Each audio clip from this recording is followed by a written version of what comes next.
একদিন সুদের বিরুদ্ধে কেবল ওয়াজ শুরু করছে, কেবল কষে সুদ খাওয়া, 1 টাকা খালি মায়ের সাথে এ কেবল কষে। মসজিদের সামনে কেশিয়ার বসে আছে,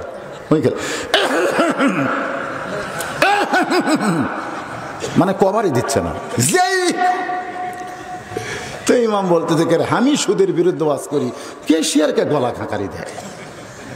মনে করছে হয়তো এটা অন্য কিছু বাজিছে, ওই সুদের ওপর ওয়াজ করছে। করে নামাজ শেষ করে বাড়াতেই কেশিয়ার হাত ধরছে, ধরে বলতেছে মাস গেলে বেতন কে দেয়? তোকে আপনি দেন চাচা, তা আমার বিরুদ্ধে ওয়াজ কে? তোকে না, আমি তো সুদের বিরুদ্ধে। এই মিয়া, সুদের বিরুদ্ধে মানে আমার বিরুদ্ধে, আমি সুদ খাই, সুদের বিরুদ্ধে ওয়াজ করলে আমার বিরুদ্ধে যায়। তো এখন কি করবে? আমার নতুন ইমাম খোদা ছাড়া তো বুদ্ধি নেই। ইমাম জোর হাত করে বলে চাচা আপনি যে সুদ খান এ কথা আগে জানলে, আমি সুদের বিরুদ্ধে ওয়াজ করি তাই। এই কান ধরে বলতেছি যতদিন আমি মসজিদে আছি আমি সুদের বিরুদ্ধে ওয়াজ করব না। কেশিয়ার বলতে 500 বেড়া দিলাম, অসুবিধা নেই। পরের জুম্মা এসে ইমাম সাহেব ওয়াজ করতেছে, আর রাশি ওয়াল মুরতাশি কিলাহুমা ফিন্নার, যে ঘুষ খাবে আর ঘুষ দিবে উভয়ে জাহান্নামে যাবে।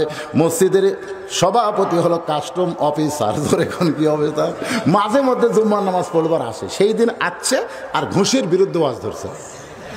সভাপতি কেশিয়ার ঘুতে মারে। কেশিয়ার কয় গত জুম্মা আমার বিরুদ্ধে করলে আজকে সভাপতির বিরুদ্ধে ধরছে, কি কয়?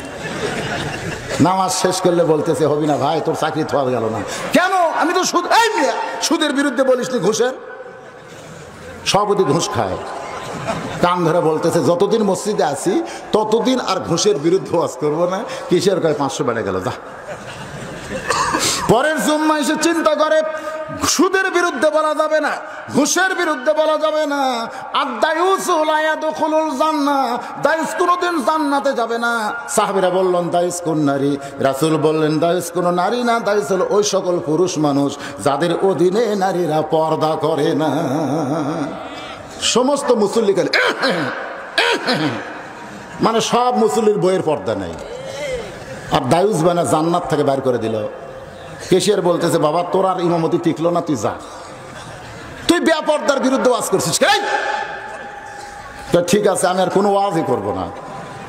পরের জুম্মায় এসে ইমাম বলতেছে যা করো করো খালি নামাজটা পড়ো, যা করো করো খালি নামাজ পড়ো রে। তখন সব মুসল্লি কয় ইমাম সোজা হইয়া গেছে। আমাদের মতন গরিব মৌলবি চাকরি বাঁচানোর জন্যে হক কথা বলবার পারতেছে না, জোরে কোন কথা ঠিক না? কিন্তু যদি এমপি ইমাম হয় সুদের বিরুদ্ধে কথা বললে কেউ কথা বলবে? যদি কেশিয়ার আমি সুদ খাই, এমপি সাথে সাথে কবি এ শালা পাল্টা পাল্টা। সুদের মসজিদ কমিটির মধ্যে থাকা যায়, ঘুষারও মসজিদ কমিটির মধ্যে থাকা যাবে, বেপরদার স্বামী মসজিদ কমিটির মধ্যে থাকা চলবে না।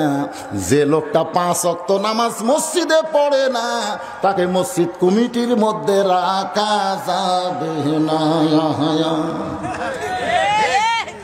এই কথা আমরা বলবার গেলে কবি তোর চাকরি নাই।